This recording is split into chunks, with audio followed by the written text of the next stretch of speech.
Mangamma versus Gangamma. பேராச மருமகள் மாயா jacket. ஒரு நாள் மங்கம்மா தோட்டத்துல இருக்கிற செடிங்களுக்கு தண்ணி ஊத்திட்டு இருந்தாங்க. அப்பதான் அங்க சின்ன வயசு தோழி ஜானகம்மா வராங்க. அவங்கள பார்த்த மங்கம்மா ரொம்ப சந்தோஷமா, அடியே ஜானகி, எப்படி இருக்கடி? எத்தனை நாள் ஆச்சு உன்னை பார்த்து. வா வா, வீட்டுக்குள்ள போய் உக்காந்து பேசலாம் சொல்லி அவங்கள வீட்டுக்குள்ள கூட்டு போறாங்க. அவங்க கிட்ட, இப்ப சொல்லுடி, எப்படி இருக்க, என்ன கதை? நான் நல்லாதான் இருக்கேன்டி, நீ எப்படி இருக்க? நான் நல்லாதான் இருக்க, விடு. அட, உனக்கு டீ போடவே மறந்துட்டேன், இரு இப்போவே டீ போட்டுட்டு வரேன் சொல்லிட்டு கிச்சனுக்குள்ள போய் சுட சுட டீ போட்டுட்டு அதை எடுத்துட்டு வந்து ஜானகம்மாக்கு கொடுக்கறாங்க. அத பார்த்த ஜானகம்மா, நீ சுத்தமா மாறலடி, அப்ப எப்படி இருக்கியோ இப்பயும் அப்படிதான் இருக்க. அவ்வளோ துருத்துருன்னு சிரிச்சிட்டு சிரிப்பு காமிச்சிட்டு எல்லாரும் நல்லா இருக்கணும்னு நினைச்சிட்டு இருக்க. மங்கம்மாவை புகழ்ந்துட்டு இருந்தாங்க. சரி சரி, என்ன புகழ்ந்தது போதும், உன்னை பத்தி சொல்லு. உன் பொண்ணு எப்படி இருக்கா? உண்மைய சொல்லணும்னா அவளை பத்தி சொல்லணும்னு தான் வந்தேன். அவளுக்கு ஒரு நல்ல கல்யாண சம்பந்தம் வந்திருக்கு. அடுத்த மாசமே அவளோட கல்யாணம் சொல்றாங்க. அத கேட்ட மங்கம்மா ரொம்ப சந்தோஷப்படுறாங்க. ஜானகம்மா கிட்ட, என்னடி இவ்ளோ நல்ல வார்த்தையை இப்பயா சொல்லுவ? இருந்தாலும் பரவாயில்ல, கல்யாணத்துக்கு ஒரு வாரத்துக்கு முன்னாடியே நாங்க வந்து எல்லா வேலையும் பாக்குறேன் சொல்றாங்க. அதுக்கு ஜானகம்மா, அப்படி எப்படி நடக்கும்? கல்யாணத்துக்கு 2 வாரத்துக்கு முன்னாடியே நீ வர, இல்லனா நல்லா இருக்காது சொல்லிட்டேன். நான் சும்மா இருந்தாலும் என் பொண்ணு சும்மா இருக்க மாட்டா, தெரியுமில்ல அவ கதை சொல்லிக்கிட்டு இருக்கும் போது மங்கம்மா, சரி சரிடி, ஆமா அந்த பையில என்ன இருக்கு? ஒண்ணு இல்லடி, கல்யாண சாமானு தான் சொல்றாங்க. அதுக்கு மங்கம்மா, என்னது கல்யாண சாமானா? அதுவா? எது, எனக்கு காமி. இருந்தாலும் எனக்கு காமிக்கு என்ன உனக்கு? ஏன் அவ்வளோ யோசிக்கிற? காமி. அட, அது ஒண்ணு இல்லடி, பாரு, உன்னை விட அதிகமா காமிக்கிறாங்க.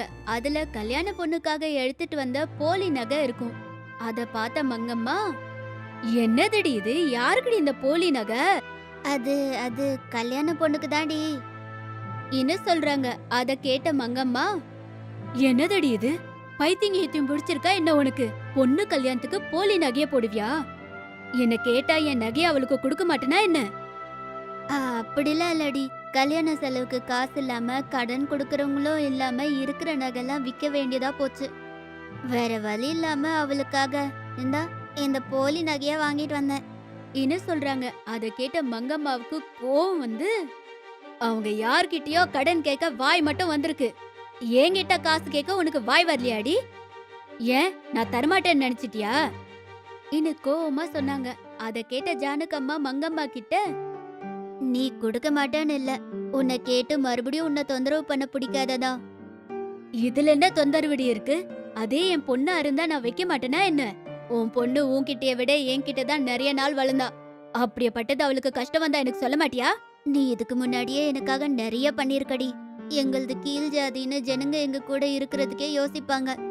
ஆனா நீ என்ன கூப்பிட்டு வச்சு பேசுவ, உன் கையால டீ போட்டு கொடுத்துருக்க. நாங்க கஷ்டத்துல இருக்கும்போது எங்களை காப்பாத்துன.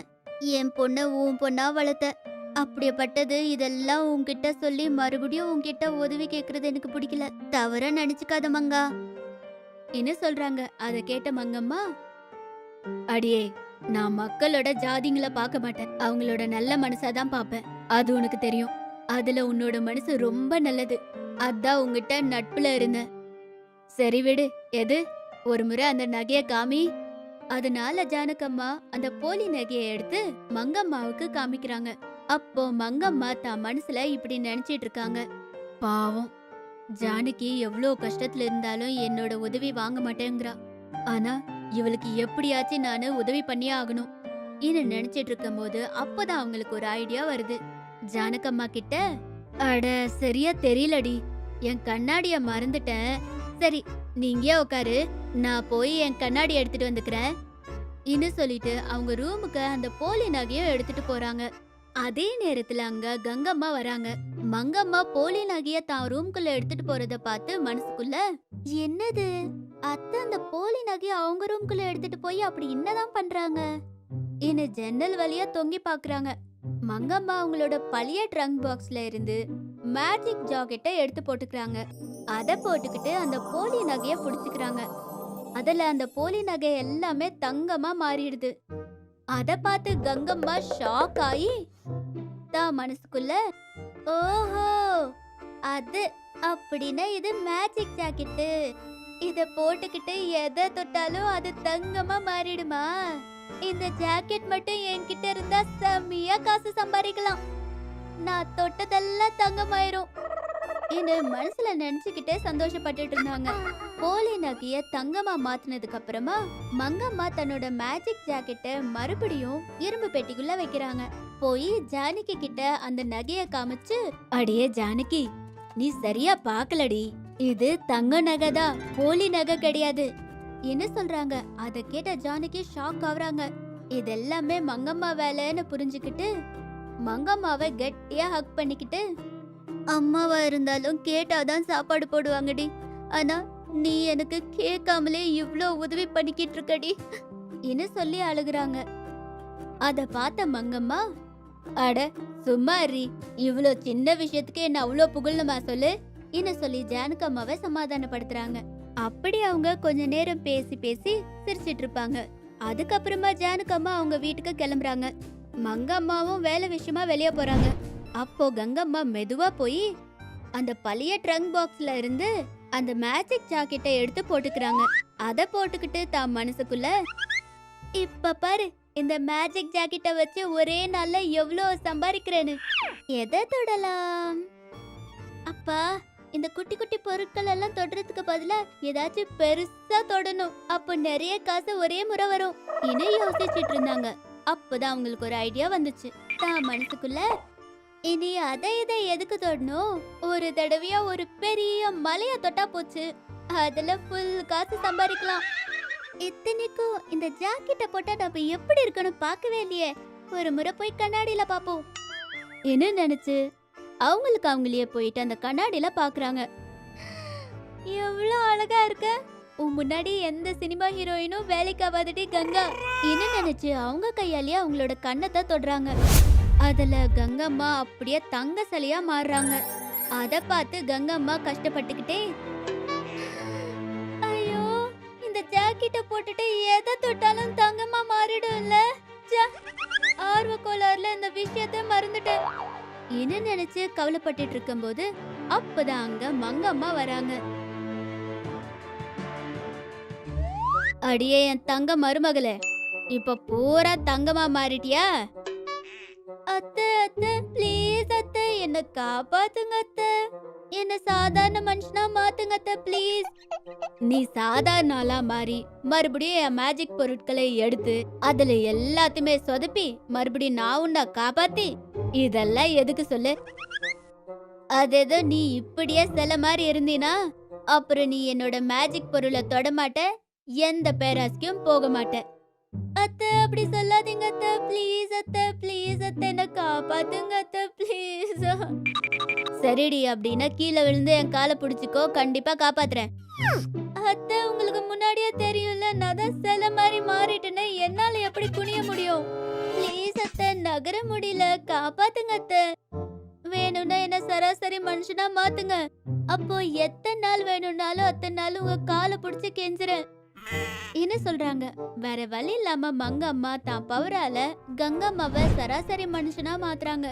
சாதாரணமா மாறின கங்கா, அத்தை ரொம்ப தேங்க்ஸ் அத்தை இது மங்கம்மாவை ஹக் பண்ணிக்கிட்டு தேங்க்ஸ் சொல்றாங்க. கங்கா வீட்ல வேலை செஞ்சிட்டு இருந்தா. உடனே அவ போன் ரிங் ஆச்சு. ஹலோ, என்னது பாட்டி சாக கிடக்குறாங்களா? என்னது வர சொல்றாங்களா? ஐயோ, போன தடவையும் இப்படிதான் சொன்னீங்க, செத்து போறாங்கன்னு சொல்லிட்டு கிட்ட வந்து பார்த்தா உடனே எந்திரிச்சு உட்கார்ந்துடுறாங்க. இந்த வாட்டி என்னால முடியாதுமா, இங்க இருந்து அங்க வரணும்னா 2 நாளைக்கு மேல ஆகுது, என்னால அத்தனை நாள்லாம் அங்க வந்து இருக்க முடியாது அப்படின்னு சொல்லி போனை கட் பண்ணிடுறா. இத கேட்ட மாமியார் மங்கா என்ன பண்ணாங்கன்னா, அடிப்பாவி, உங்க பாட்டி அங்க சாகுற நிலைமையில இருக்காங்க, நீ என்னடானா போமாட்டேன்னு சொல்லிட்டு இருக்க? அதுக்கு இல்ல அத்தை, எங்க வீடு என்னமோ ரொம்ப தூரம் இருக்கு, போனோம் அப்படின்னா 2 நாளைக்கு மேல ஆகும். அடிப்பாவி, இவ்வளவுதானே, இதுக்கு எதுக்கு இவ்ளோ டென்ஷன் ஆகுற, கொஞ்சம் இரு வரேன் அப்படின்னு சொல்லி மங்கா உள்ள போனாங்க. உள்ள போய் அவங்க பழைய ட்ரங்க் பெட்டியை திறந்து ஒரு சின்ன கட்டில் பொம்மையை கொண்டு வந்தாங்க. அதுக்கு மேல ஏதோ மேஜிக் பண்ண உடனே அந்த கட்டில் ரொம்ப பெருசாயிடுச்சு. உடனே அத ரொம்ப ஆச்சரியமா பார்த்தா கங்கா. இது பறக்கிற கட்டில், இது மேல மட்டும் நீ உட்கார்ந்தினா அவ்வளவுதான், மேல போற விமானம் மாதிரி நீயும் பறந்து போயிடுவ. ஹை, இது ரொம்ப நல்லா இருக்கத்த. இப்போ நீங்க இருக்கிறதுனால இங்க இருந்து என்னால அங்க போக முடியும். ஆனா அங்க இருந்து நான் எப்படி இங்க திரும்ப வர முடியும் அப்படின்னு ரொம்ப அப்பாவியா கேட்டா, அடி முட்டாளே, இது எங்க இருந்தாலும் சாயந்தரத்துக்குள்ள வீட்டுக்கு தானா வந்து சேர்ந்துரும். நல்லபடியா போய் உங்க பாட்டிய பாத்துட்டு வா. அப்படியே போற வழியில உங்க சொந்தக்காரங்க யாராவது இருந்தாலும் அவங்களையும் இதுல கூட்டிட்டு போ. இதுல எத்தனை பேர் வேணாலும் உட்காரலாம், புரிஞ்சுதா அப்படின்னு சொன்னாங்க. உடனே கங்கா என்ன பண்ணா, ஏறி உட்கார்ந்துட்டு பறந்து போனா. அதே மாதிரி சாயந்தரத்துக்குள்ள அந்த பறக்கும் கட்டில்ல கங்கா வீடு மறுபடியும் திரும்பினா. வீட்டுக்கு திரும்பின கங்கா கிட்ட மங்கா இப்படி கேக்குறாங்க, என்ன கங்கா, உங்க பாட்டிக்கு பரவாயில்லையா அப்படின்னு கேட்ட உடனே அதுக்கு கங்கா சொல்றா, பரவாயில்ல அத்தை, நல்லாதான் இருக்காங்க. ஆனா தினமும் வர சொல்றாங்க. தினமும் போக முடியுமா என்ன? இந்த கட்டில் தான் என்னதா, இல்லனா நீங்க தான் இந்த கட்டில எனக்கு கொடுக்க போறீங்களா அப்படின்னு சொன்ன உடனே ரொம்ப அப்பாவியான மங்கா என்ன பண்ணாங்க அப்படின்னா, ஓஹோ அப்படியா விஷயம், சரி உங்க பாட்டிக்கு நல்லா ஆகுறத விட சந்தோஷம் வேற என்ன இருக்க போகுது சொல்லு. ஒன்னும் பிரச்சனை இல்ல கங்கா, நீ தினமும் இந்த கட்டில்ல நல்லபடியா போயிட்டு திரும்பி வா. எனக்கு ஒன்னும் பிரச்சனை இல்ல, உங்க பாட்டிக்கு நல்லா ஆனா அதுவே எனக்கு போதும் அப்படின்னு சொல்லி உள்ள போறாங்க. உடனே கங்காக்கு சிரிப்பு தாங்க முடியல. ஐயோ சரியான முட்டாளத்தை அப்படின்னு மனசுக்குள்ளே நினைச்சுக்கிறா. சிரிச்சது மட்டும் இல்லாம எங்க அத்தை சரியான முட்டாள், நான் என்ன சொன்னாலும் அதை அப்படியே நம்புறாங்க. நாளையில இருந்து பாரு இந்த கட்டில வச்சு நான் என்னெல்லாம் பண்றேன்னு அப்படின்னு சொல்லிக்கிட்டு இருந்தா கங்கா. அடுத்த நாள் காலையில திரும்பவும் அந்த கட்டில் மேல ஏறி, நான் போயிட்டு வரேன் அத்தை அப்படின்னு சொல்லி மேல விமானம் மாதிரி பறந்து போச்சு அந்த கட்டில். போற வழியில சும்மா இல்லாம என்ன பண்ணான்னா, போறவங்களெல்லாம் அடுத்த கிராமத்துக்கும் அதுக்கு அடுத்த கிராமத்துக்கும் ஏறி கூட்டிட்டு போனவ சும்மா கூட்டிட்டு போனாலோ கிடையாது, எல்லார்கிட்டயும் காசை வசூல் பண்ணிக்கிட்டு அதுக்கப்புறம் அவங்க எங்க போய் சேரணுமோ அங்க போய் விட்டுட்டு வந்தா. அதே மாதிரி சாயந்தரத்துக்குள்ள வீடு திரும்பிடுவா கங்கா. இப்படி போயிட்டு இருந்த கங்காவை ஒரு நாள் தன்னோட மாமனாரான சுப்பையா பாத்துட்டாரு. என்னது, உங்க பாட்டிய பார்க்க போறேன்னு சொல்லிட்டு நீ செய்யற காரியம் இதானா? உங்க அத்தைக்கு மட்டும் தெரிஞ்சது உன்னை பேய் ஓட்டிடுவா, தெரியும்ல அப்படின்னு சொன்னாரு. மாமனார் அப்படி சொன்ன உடனே கங்காக்கு ஷாக் ஆயிடுச்சு. அட எப்படி தெரியும் மாமா, நீங்க தான் சொல்ல மாட்டீங்களே அப்படின்னு சொன்னா. சரி மாமா, நீங்க என்னைக்காவது தாஜ்மஹாலை பாத்திருக்கீங்களா? என்னது தாஜ்மஹாலா? நானு அகரபத்தி அட்டையில தான் பாத்திருக்கேனே தவிர உங்க அத்தை எப்ப எனக்கு அமிச்சிருக்காங்க? அப்படியே அமிச்சாலும் சும்மா இருப்பாளாவா அப்படின்னு சொன்னாரு மாமனார். அப்படின்னா நான் ஒரு டூர் போட்டிருக்கேன். நீ என்ன பண்றேன்னா மாமா, நிறைய பேரை கூட்டிட்டு வா. அப்படி கூட்டிட்டு வந்தீங்கன்னா நம்ம இதுல ஜாலியா போய் தாஜ்மஹாலை பார்த்துட்டு திரும்பி வந்துடலாம். அதே சமயத்துல பாதி காசு எனக்கு பாதி காசு உனக்கு, 50-50 கேரண்டி. என்னது, தாஜ்மஹாலை பார்க்க போறியா? அப்படின்னா நானும் வரேன் அப்படின்னு சொன்னாரு சுப்பையா. உடனே அவரும் அந்த கட்டில்ல ஏறி உட்கார்ந்துகிட்டாரு. போற வழியில இருக்கிற ஜனங்களை எல்லாம் ஏத்திக்கிட்டு அவங்க கிட்ட காசை வசூல் பண்ணிக்கிட்டே இருந்தாரு சுப்பையா. கட்டிலு மேல பறந்து போயிட்டு இருந்தது. இதுல டிக்கெட் அப்படின்னு சொல்லி காசு ஒவ்வொருத்தர்கிட்டயா வாங்கிட்டு இருந்தாரு சுப்பையா. அப்படி ஆக்ரா போறதுக்குள்ள மத்தியானம் ஆயிடுச்சு. போனவங்க எல்லாருமே தாஜ்மஹாலோட அழகுல மயங்கி போய் நின்னு பாத்துக்கிட்டு இருந்தாங்க. இதுல கங்காவும் சுப்பாராவும் என்ன பண்ணாங்க தெரியுமா? காசை எண்ணிக்கிட்டு கலெக்ஷன் எவ்வளவு ஆச்சுன்னு பாத்துக்கிட்டு இருந்தாங்க. இதுக்கு நடுவுல ஒருத்தர் என்ன பண்ணாரு, அட இவ்ளோ தூரம் வந்துட்டு டெல்லியில குதுப் மினார் பார்க்காம எப்படி போறது அப்படின்னு கேட்டாரு. உடனே சுப்பையா சொன்னாரு, அது எப்படி முடியும்? நாங்க சாயந்தரத்துக்குள்ள வீடு திரும்பி ஆகணும். அதெல்லாம் முடியாது, குதுப் மினாரும் இல்ல ஒன்னும் இல்ல, சும்மா இருங்க அப்படின்னு சொன்னாரு சுப்பையா. உடனே கங்கா மாஸ்டர் பிளான் போட்டு என்ன பண்ணா தெரியுமா? கூட்டிட்டு போறோம், அது பிரச்சனை இல்ல. ஆனா நீங்க இப்ப கொடுத்த காசை விட டபுளா கொடுக்கணும். அப்படின்னா மட்டும்தான் என்னால கூட்டிட்டு போக முடியும் அப்படின்னு சொன்னா கங்கா. இத கேட்ட சுப்பையா, அது என்னம்மா அது அப்படி சொல்லிட்ட? உனக்கு தெரியும்ல, சாயந்தரத்துக்குள்ள இந்த கட்டில் வீடு திரும்பணும். அட மாமா, எதுக்கு நீங்க இவ்ளோ டென்ஷன் ஆறீங்க? இவ்ளோ காசு கிடைக்கும் போது எதுக்கு டென்ஷன் ஆகணும்?